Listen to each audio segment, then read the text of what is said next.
González, quien es presidente de la Comisión Estatal de Derechos Humanos. Gracias por acompañarnos hoy. Un cordial saludo, Manuel, y un cordial saludo a todo el auditorio. Muchas gracias. Pues mira, el tema de los derechos humanos, aparte de que es inacabable el tema y que nuestro país, como muchos, es señalado constantemente de violación a los derechos humanos, pues lo que respecta al estado de Chihuahua, pues tampoco escapa, ¿no? En la proporción que le corresponde. ¿Qué nos puede decir al respecto de la situación esta de que cada día en México, en vez de cumplir con los protocolos y de bajar las quejas, van en aumento?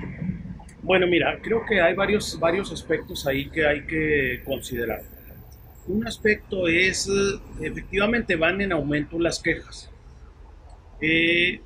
Aquí cabría la pregunta, ¿van en aumento porque se están cometiendo más violaciones o porque se están visibilizando más las violaciones y está aumentando el nivel de denuncia? Yo creo que atribuiría yo que va en aumento el nivel de visibilización y el nivel de denuncia, es decir, las personas están denunciando más. ¿Y por qué me inclino por esta conclusión? Mira, el concepto de derechos humanos en México realmente es reciente. Más allá de 1990, expresar el concepto de derechos humanos o la expresión de derechos humanos prácticamente era nula. El concepto empieza a tomar incidencia y permeabilidad social a partir de que se crean las comisiones de derechos humanos. Malamente, porque desde 1948 existía la Declaración Universal de los Derechos Humanos, pero realmente nunca se generó política pública. No te imaginas, hubiesen habido recomendaciones para los abusos que cometieron los presidentes como el del 68, Gustavo Díaz Ordaz, o Luis Echeverría. O imagínate, ¿cuánto nos tardamos? ¿50 años? 42. Sí, nos tardamos demasiado realmente y bueno, en cuanto a la explicación de por qué nacen las comisiones, también hay muchas, ¿no? Estaba la firma del Tratado de Libre Comercio, etcétera, ¿no? Pero la verdad es que hasta que no es una exigencia también, ¿no? Del entorno internacional. Algo que ha contribuido enormemente para que los derechos humanos permearan hacia muchos países que fueron resistentes. A pesar de que firmaron firmaron en la Asamblea General de la ONU la Declaración Universal. Al término de la Segunda Guerra Mundial. La verdad es que nunca generaron política pública interna, es decir, firmaron allá en la Asamblea, en la ONU nomás, hacia el exterior, pero nunca generaron política interna, y México fue uno de ellos. Nunca generó una política pública interna en materia de derechos hasta el humanos. 90. Prácticamente hasta el 90, cuando se crean las comisiones. Pero cuando se crean las comisiones, tú recordarás una demanda creciente en los años 90 era el tema de la tortura. El tema de la tortura que incluso yo recuerdo que el Partido de Acción Nacional la tomó en un momento dado como una parte de la política. Una bandera del partido en 1990 y se crean las comisiones de derechos humanos. La chihuahuense es la cuarta más antigua en México. En 1988 se crea la Comisión de Aguascalientes. Luego, en junio del 90 se crea la Comisión Nacional. En septiembre del mismo 90 se crea la Comisión de Derechos Humanos del Estado de Guerrero. Y el 4 de diciembre del 90 se instala en Chihuahua la comisión. Entonces, la cuarta con más antigüedad. Así, más antigüedad, pero nace la comisión. Y entonces, ¿qué sucede? Que lo que más reclama la ocupación de esa institución es las personas que tenían algún problema con la ley. Se les estaba acusando de algo, habían sido víctimas de tortura, de incomunicación, etcétera. Entonces, hace esa incipiencia el concepto de derechos humanos y la opinión pública tratando de ubicarlo. Es decir, ¿para qué sirven los derechos humanos? ¿Para qué son? Entonces, el mayor reclamo era el tema de las detenciones ilegales o de las detenciones de alguien que se acusaba de algún delito. Y entonces la ciudadanía empezó a ubicar el concepto de derechos humanos como el concepto que protege delincuentes. Es decir, que protege a los que tienen problemas con la ley. Sí hay esa percepción, ¿eh? Así es. Entonces, es como recurren al amparo también. Entonces, la ciudadanía percibe eso. Entonces se fue acuñando, Manuel, ese concepto, un concepto limitado de derechos humanos, se fue acuñando en el sentido de que la ciudadanía empezó a ubicar a los derechos humanos como una herramienta de defensa de los delincuentes. ¿Sería falta de difusión o información? Porque haz de cuenta que lo que ocupaba la comisión nace como un organismo muy pequeño. se instala ya en el quinto piso del entonces edificio Rousseff, realmente con 10 personas para atender todas las demandas del Estado. ¿Hoy cuánto anda? Más o menos un centenar, ¿no? Aquí en el Estado. Así es, dividido en 6 oficinas. Y entonces, el reclamo, salía una nota en el periódico donde decían, se comete tal crimen. Al siguiente 2-3 días aparecía un presentado, decía, este es el probable responsable, ya lo capturó la autoridad. Y luego, 2-3 días después, decía, Derechos Humanos asume la defensa del detenido. Y entonces se fue generando esa especie de silogismo, es decir, el que viola la ley, violó la ley, ¿sí? Ha sido detenido, Derechos Humanos lo defiende. Y entonces socialmente la ciudadanía fue ubicando a los derechos humanos como una entidad opositora a la seguridad pública, encargada de presentarle obstáculos a la acción de la ley. Quien recurría a él era generalmente el que tenía problemas con la ley, no la víctima del delito. Entonces se ubicó así. El exgobernador César Duarte tiene una queja en la Comisión Estatal de Derechos Humanos también, ¿no? Sí, también. Digo, no asociándolo ni estoy prejuzgando, pero me refiero que cualquier ciudadano, independientemente de su cargo, posición, etcétera, puede recurrir cualquier persona que considere que está siendo afectada ilícitamente por un actuar de la autoridad, ya hay elementos para poder presentar una queja, ¿no? Para justificar la presentación. Que proceda o no, eso será materia de la investigación. Pero entonces, ¿en qué se tradujo esto? Se generó ese estigma de que los derechos defendían delincuentes y ha sido muy difícil revertirlo. Después de 27 años, todavía tú vas a encontrar un amplio sector de la población que liga a los derechos humanos exclusivamente con quien tiene problemas con la ley y no una entidad que favorece la aplicación de la ley y de ayuda a las víctimas del delito. Y entonces, romper ese estigma, desvanecer ese estigma ha sido muy complicado porque se generó, se acuñó durante más de 10 años este estigma de la defensa de delincuentes. A la fecha, ¿cómo estamos? A la fecha, te diría, alrededor de un 30% de todas las quejas de la comisión tienen que ver con seguridad pública y procuración ronda de justicia. Actualmente que en los últimos años un promedio de 1.400 quejas, ¿no? Aproximadamente, así es. En el Estado. Y de las recomendaciones, ¿qué efectividad hay para emitir recomendaciones? Bueno, nace el organismo y únicamente se establece que la recomendación es un acto voluntario de la autoridad. Como la Profeco no, así es. Señalar, porque hace cuenta que pero... cuando concebimos el organismo, hicimos una copia, importamos la institución denominada Comisiones de Derechos Humanos, la importamos de la figura del defensor del pueblo que ya existía en Europa, en España, y que existía en varios países en Latinoamérica. Y luego la importamos también de la figura de los países nórdicos, donde existe la figura del ombudsman, pero allá tenemos una opinión pública que da un seguimiento muy puntual y muy exigente a las recomendaciones que emiten estos organismos. Eso le da mayor fuerza de consistencia para que la cultura cumpla. También de esos países. Así es. Entonces, de la nuestra. Importamos esa figura de esa manera, con las mismas características, y entonces, ¿qué encontramos? Que apostarle exclusivamente a la fuerza de la opinión pública que da seguimiento, ¿sí? O a la fuerza pues la legitima. Que da seguimiento a la recomendación, entonces le restó también fuerza y contundencia, de tal manera que había ocasiones en que decían, no, pues las recomendaciones son como llamadas a misa, no se cumplen, no tiene efectividad, le faltan dientes a la comisión. Y efectivamente, estarle apostando exclusivamente a la opinión pública como el elemento de coerción para que se cumpla ha resultado poco efectivo. De ahí que en el año 2011 se le agregó otra facultad más a la comisión, que es la facultad de, si una autoridad no acepta una recomendación, entonces la comisión puede pedirle al Congreso que mande citar a ese servidor público para que explique ante el Pleno por qué no ha aceptado una recomendación o no la ha cumplido. Eso de alguna manera le agregó otro ingrediente más de fuerza. Pero de presión política, porque tampoco el Congreso tendría interés ahí incluso de hacer un juicio político, que es a lo que llegaría lo más. Sí, ¿no? estaríamos en el supuesto de que al servidor público que vas a citar es al que corresponde la línea mayoritaria de quien esté en el Congreso, pues difícilmente primero va a ser citado. No, y además como funciona el Congreso, en todos los congresos estatales, y también el federal, para citar a un funcionario de una administración pública del Poder Ejecutivo, concretamente, hijo, eso es un borlote. Quien sea la mayoría Gracias. o la primera minoría o quien tenga el control del Congreso, hace una serie de una serie de exigencias. No le preguntes esto, lo vamos a hacer cerrado, va a ser una hora porque tiene que trabajar. Le ponen 1000 peros. Así es. Digo, no le pusieron, sigue igual de chimuelo la Comisión de Derechos Humanos, porque citarlo, aunque es un avance, pero como funciona el Congreso, no tiene la repercusión que uno quisiera, la consecuencia, que es lo que piden los mexicanos.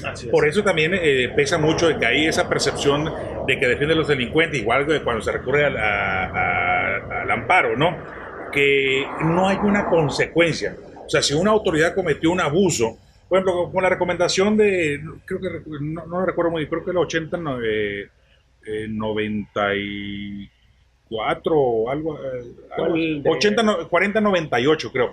Bueno, la que tenía que ver con la de la Procuraduría General del Estado en los tiempos de Francisco Barrio, donde señalan a Arturo Chávez y a otros funcionarios menores de una serie de omisiones, etcétera, y que pasó absolutamente nada, no hubo consecuencias. El otro fue Procurador General de la República, este otro funcionario menor, pues ahí sigue trabajando en administraciones actuales del PAN. Eso es lo que ve la ciudadanía, y que se escucha también la gente que opina al respecto de los derechos humanos. O sea, ¿cuáles consecuencias? Mira, es un tema pendiente. ¿Sirve los derechos humanos, la comisión? En términos generales, sí. Traemos alrededor de un 35% de todos los asuntos planteados que hemos logrado solucionar el problema o el conflicto. Porque vamos a decir, una de las funciones básicas del organismo es ser un ente mediador entre el conflicto que se genera entre el ciudadano y la ciudadana con el servidor público. Entonces, la función no necesariamente tiene que derivar en una recomendación, es como una especie de conciliación. Así es. Es decir, llegas y presentas una queja y la función en primera instancia del organismo es resolver el conflicto, el conflicto que se genera entre la interpretación y el acto de injusticia que considera el ciudadano o la ciudadana cometido por el actuar o por la omisión de un servidor público. Entonces, la función del organismo primero es resolver el conflicto. Si eso no es posible, si no es posible resolverlo a través de una conciliación o de una mediación, entonces el último paso que queda es la recomendación. Te comento, esto también es importante porque muchas veces divides el número de recomendaciones por el presupuesto y dices, híjole, nos cuestan tanto cada recomendación, muy caras. O las quejas, o cuántos. Así es. Sí, porque hay un promedio de 1,400 recomendaciones en los últimos 4 años. Y las recomendaciones emitidas oscilan entre los 30 y 45. No necesariamente es de que sea en proporción a los 1,400, mira, sino que hay otros casos también que se resolvieron. Así es, mira, estamos hablando de un aproximado, alrededor de 1,400 quejas.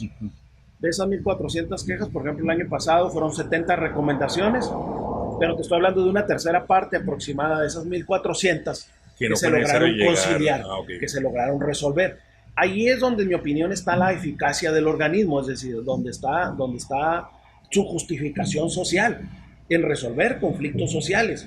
La recomendación es la última vía que queda. Cuando no logras resolver, subsiste la violación de derechos humanos, la autoridad se niega a acatar. Pero hasta ahí llega nomás. Entonces, así es. Es un tema pendiente, desde luego, que la próxima legislatura tendrá que discutir en qué hay que hacer para darle mayor contundencia a la fuerza de la recomendación, para garantizar que esta se pueda cumplir, que pueda ser más eficaz, que pueda ser más coercible y que pueda constreñir a la autoridad y al servidor público a acatarla y que no trate de escamotearla bajo una serie de argumentos o de oficios o cartas, etcétera, ¿no? Entonces, esa es una tarea pendiente en el tema de derechos humanos. El presupuesto anual de derechos humanos aquí es 60 millones anuales de pronto. Son 54 millones. 54 millones. 54 millones que, si tú me dices cómo andamos a nivel nacional, estaríamos como en la comisión, aproximadamente la comisión número 12 a nivel nacional, en presupuesto. Es decir, que si consideramos que somos la quinta economía nacional, debemos estar aproximadamente aproximadamente deberíamos estar en el quinto lugar en presupuesto. Sin embargo, andamos en el número 12. Número 12, así es. a nivel, En todas nacional. las entidades tienen, son 32, por supuesto. Así es, así es. 15, más la nacional. O sea, deberá tener alrededor de 6-7 mil millones de pesos en todo el país, todo lo que tiene que ver con derechos humanos, incluyendo la nacional, la CNDH y las otras 31. Digo, porque hoy, bueno, la ciudadanía hoy está más informada, con las redes sociales pues están más atentos a lo que sucede, la lupa es mucho más grande de lo que sucede, y con la proyección o con el interés que tiene el futuro gobierno de la República del plan de autoridad, de que los organismos autónomos que son costosos para el país, es muy oneroso, etcétera. Bueno, hablando de 54 millones, son 100 personas que laboran aproximadamente en la comisión. 6 oficinas. Entonces, el tema de los salarios, evidentemente que en los organismos autónomos, por supuesto como el Congreso, como el Poder Judicial y el Poder Ejecutivo, que son muy elevados, y cuando hace uno la comparación con los ingresos de los miembros del OCDE al cual pertenecemos, pues México aparece en el último lugar en el pago de salario mínimo, pero aparece en el primer lugar en el pago de salarios a funcionarios, todo eso. Por eso la ciudadanía, parte del enojo o parte de la decepción, claro, lo refleja en las urnas, y ahí están los resultados. Entonces, con este plan de austeridad, ¿hay algún inconveniente o puede afectar que para el desempeño? No, para nada. ¿Pudiera haber que afectar el desempeño? Ni implica que va a bajar el desempeño. No, creo que aún con el presupuesto que está planteando el presidente electo, el virtual presidente de la República, de nada afectaría ni implicaría un bajón a sueldos de la institución. Es decir, estamos todavía dentro de los parámetros aceptables, aún con la reducción que se estuviera proponiendo. Es decir, realmente se hace bastante trabajo con el presupuesto que se tiene asignado. Durante mucho tiempo, cuando yo llegué a la comisión, fíjate, la comisión... ¿Cuántos años tiene ya la comisión? Yo tengo 10 años de presidente. 10 años de presidente. ¿Pero ya habías estado como visitador? Sí, así es. Había estado como secretario y como visitadora. Me tocó colaborar con 2 presidentes anteriores. Colaboré con el licenciado Luis Raúl Yáñez Franco y colaboré con el licenciado Leopoldo González Baeza. Cuando llegamos a la comisión era la tercera comisión con el presupuesto más bajo del país. Únicamente ganaba en presupuesto la comisión de Chihuahua a Baja California Sur y a Colima. Entonces, realmente era un presupuesto muy reducido. El radio de influencia social que podías hacer era muy limitado, y son muchos los temas en los que tiene injerencia actualmente derechos humanos. Lo mismo tienes obligación en ir fortaleciendo una cultura de derechos humanos, es decir, en todo lo que tiene que ver en la enseñanza, en el sistema educativo, que la capacitación de servidores públicos, es decir, policías, enfermeras, médicos, todo el ámbito del servicio público, más lo que tiene que ver con la protección, es decir, la investigación de quejas por violaciones a derechos humanos, más lo que tiene que ver con la observancia de los derechos, es decir, supervisar cerezos, supervisar CERSAIS, ¿cuántos visitadores tienen? Hospitales. Tenemos 25 visitadores. 25 visitadores. Diseminados, obviamente, todo el estado, ¿no? En 6 oficinas. ¿Dónde están? ¿En Ciudad Juárez? En Ciudad Juárez, en Nuevo Casagrandes, en Cuauhtémoc, en Parral, en Delicias y en la ciudad de Chihuahua. Pues con eso abarcan... abarcamos medianamente las extensiones. ¿Y se les dificulta, por ejemplo, para la zona serrana, además de la zona montañosa y las dificultades del terreno, de que sean intimidados o presionados por los grupos criminales? Sí, claro. Pareciera, mira, muchas veces nuestra labor pareciera que dicen, no, hombre, pues sí, ustedes se dedican a defender gente que tiene problemas con la ley, ¿quién los va a molestar? No, pero acuérdate que tenemos otra tarea. La otra tarea es velar por la procuración de justicia.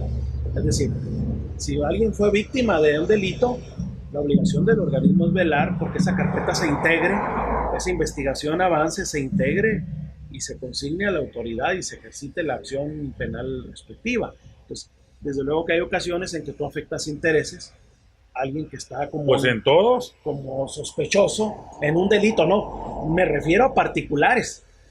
Afectas intereses de servidores públicos en primera instancia, pero también afectas intereses de particulares. ¿Cuándo? Cuando el particular está como un delito, como un probable responsable en un delito y que tú estás presionando al Ministerio Público para que le integre la investigación. y ejercita acción penal. Entonces, afecta sus intereses de particulares y el enemigo es al funcionario de la Comisión de Derechos Humanos. ¿Y eso en qué se traduce? Pues se traduce en amenazas, desde luego, se traduce en... Vamos a un pequeño corte y regresamos. Ya estamos de regreso en esta chacoteo con el licenciado Armendariz de la Comisión Estatal de Derechos Humanos. Estamos en el entremedio con una plática muy sabrosa referente a este tema tan importante. Estamos hablando del tema de los niños, así como hay la percepción de que si los derechos humanos y el amparo son recurrentes de los criminales. Bueno, lo cierto es que también ya los niños y mucha gente ya está informada en relación a estos, ¿no? De hoy un niño, hasta en broma o en casa decimos, cualquier situación, muchas veces en broma, ¿no? De que sucede algo entre familiares, hermanos, padre e hijo. Sí, así te voy a denunciar ante la FEPADE o voy a los derechos humanos, pero es algo que se debe tomar también con seriedad, ¿no? Sí, no, mira, claro, mira, en este tema de forjar la cultura del respeto de derechos, pero también el cumplimiento de responsabilidades y obligaciones, el gran agente transformador va a ser, cuando logremos en la niñez, forjar este ingrediente. Es decir, ahorita hablábamos de 1990, a ti y a mí ya el tema de los derechos humanos nos tomó ya de jóvenes. Sí, como muy chavaros estábamos todavía. Pero el gran agente transformador va a ser, la gran revolución social en este tema va a ser cuando las generaciones de preescolar sean los que estén en las posibilidades de toma de decisiones sociales, es decir, sean gobernantes, sean diputados. 12 años, 15 años más o menos. Entonces, cuando logres esa transformación, porque en el tema de derechos humanos yo siempre he señalado que tienes que transitar por las 3C. Es decir, hay que lograr conocer los derechos, hay que creer y confiar en ellos. Es decir, no basta con conocerlos. Hay personas que los conocen perfectamente, pero no los asumen como forma de vida, ¿sí?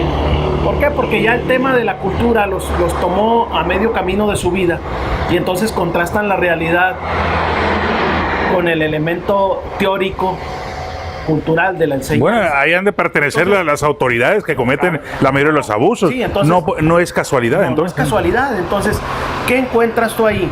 De que te puedes decir, mira, esto de los derechos humanos es muy bonito, pero la realidad se mueve por otro sentido. Entonces, ¿cuándo vamos a lograr la gran transformación?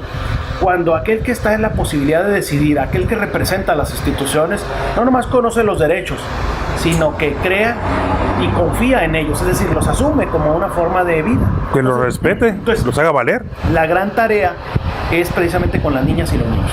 Ahí es donde tiene que generarse la gran transformación para poder lograr generar ese cambio social necesario.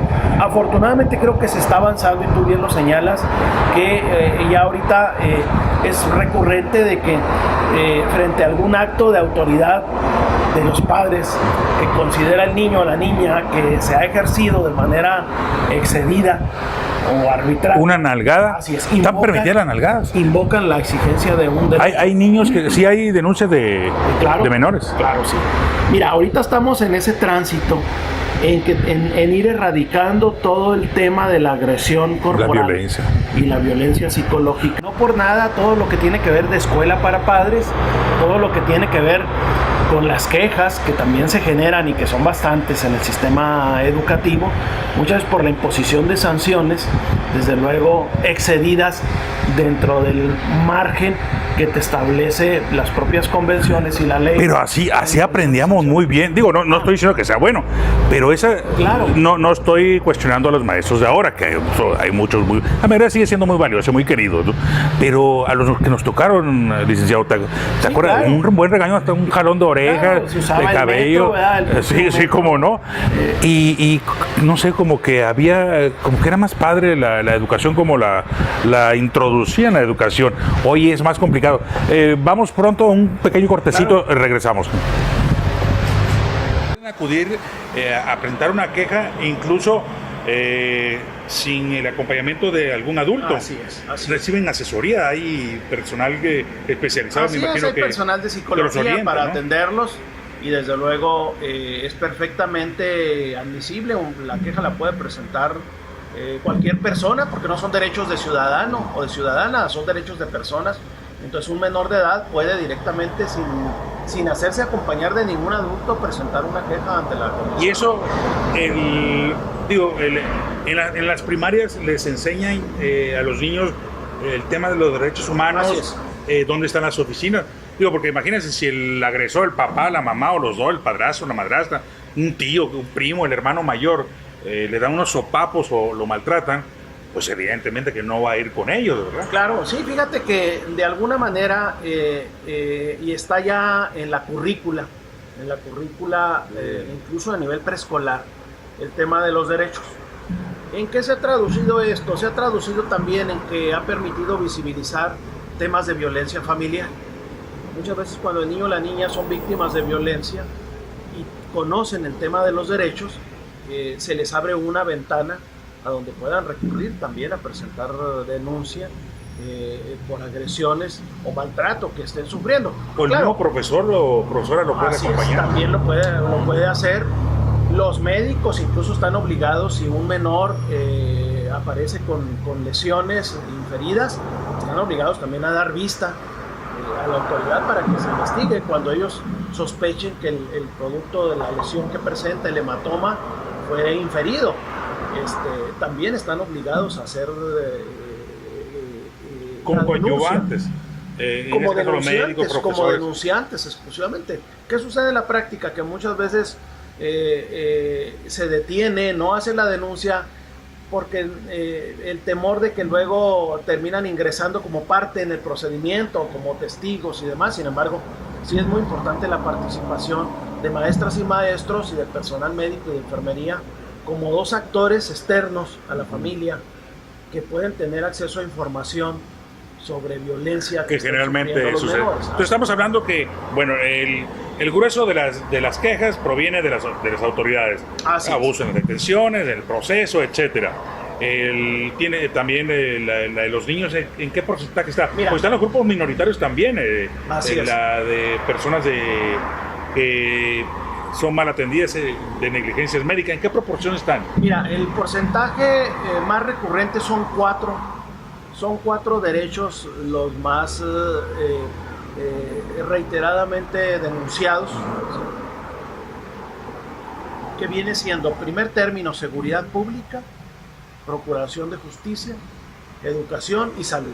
Así en ese orden. En ese orden es lo más, vamos a decir, los más recurrentes. Ya después de ese cuarto lugar, ya hay una dispersión en el número de quejas por mala calidad en la prestación de servicios. Se refleja una inversión o un gasto de esta naturaleza en resultados. Sin embargo, el trabajo es complejo. Así es. Es mejor que exista a que no lo hubiera. Claro. Tenemos es incipiente en México esta cuestión de los derechos humanos. En 28 años tenemos en otros países deben tener 40 o 50 años. No, en otros países, por ejemplo en Suecia existe desde 1807. Más de 2 siglos. Entonces es un tema que es recurrente, por eso es importante estar muy informado en que se pueda difundir, y que no es solo que pueda recurrir porque los delincuentes tienen derechos, pero sí que la ciudadanía esté consciente de que es la función de la Comisión de Defensa de Derechos Humanos en este caso, que está más cerca de nosotros y eventualmente corresponde a la Comisión Nacional de Derechos Humanos. Sí, y lo más importante, el mensaje que tú dices al principio, que los legisladores se pongan a trabajar para que adopten de más bien. Sí, mira, creo que eso es un reto en la próxima legislatura. Siempre cuando te toca a ti ser promotor o predicador de un nuevo concepto social, es una tarea enorme. Introducir un nuevo concepto en el ámbito social no es fácil. Entonces, es una tarea a largo plazo que tienes que ir haciendo para poder lograr que se vaya asimilando el concepto y que cada persona lo ubique en su vida, en su ámbito de actuación, y lo vaya expandiendo. Pues el tema de los derechos humanos, estamos hablando prácticamente de 28 años, ha sido una tarea compleja. Sin embargo, si hacemos una evaluación, creo que se ha avanzado en un momento. y se ha avanzado enormemente. Hoy a la fecha creo que en algún discurso, en el discurso de los gobernantes mínimo, vas a escuchar la palabra introducida ahí.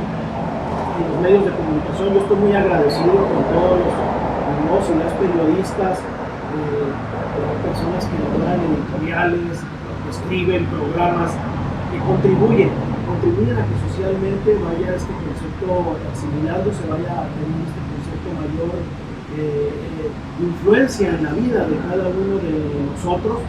Creo que uno de los grandes retos es lograr que este concepto de derechos humanos se vaya a las políticas públicas. Es decir, en enero, cuando presenté el informe al Congreso, he estado insistiendo yo en la necesidad de que los presupuestos de egresos, tanto estatales, federales y municipales, estén elaborados no teniendo los derechos humanos como un eje transversal, no, sino como eje rector. Los derechos humanos como eje rector en los presupuestos de egreso. ¿En qué se traduce esto? En que tenemos que asignarle porcentaje de gasto de egreso por derecho. Te voy a citar un ejemplo. Uno de los grandes rezagos que tiene México es el tema de la igualdad. Tenemos una desigualdad terrible. De las peores en las peores. ¿Pero por qué tenemos esto? Pues porque nunca nos hemos esforzado en asignar un presupuesto especial para trabajar el tema de igualdad como política pública. En la Constitución, desde la primera Constitución mexicana se habla de la igualdad, pero realmente nunca se le ha asignado un porcentaje de presupuesto al gasto. Entonces, si no le asignas porcentaje al gasto, lo demás que manejes va a ser demagogo. Entonces, creo que ese es otro reto de la legislatura actual, de esforzarse y exigirle, tanto en el ámbito estatal como en los ámbitos municipales, en que tiene que haber un presupuesto con perspectiva de los derechos humanos en el gasto de los municipios y en el gasto del Estado. Estarle apostando a que únicamente a través de la cultura y a través del tema de los derechos humanos vas a avanzar sin asignar porcentajes de gasto, creo que el avance será, pero será mucho más lento. Muy bien, esperemos que hagan caso. Tienes tiempo para cabildearlo ahí con los diputados de la siguiente legislatura, y también, bueno, falta ver que se cristalice que ese compromiso del próximo gobierno de la República de cortar aquí, reducir allá, de regresar la nómina, la alta burocracia, pues ese recurso vaya precisamente para disminuir la brecha de la desigualdad. Licenciado, muchas gracias. Gracias sinceramente por haber acompañado este día. Y bueno, pues no será la última vez que nos marquemos, una cosa más adelante, que el tiempo lo permita, estaremos platicando nuevamente. A ustedes muchas gracias, les agradezco su atención, y ya saben que nos pueden ver en alcontacto.com.mx y a través también de Facebook, y en YouTube busquen Chacoteando con Manuel Narváez. Muchas gracias y que tengan buenas tardes.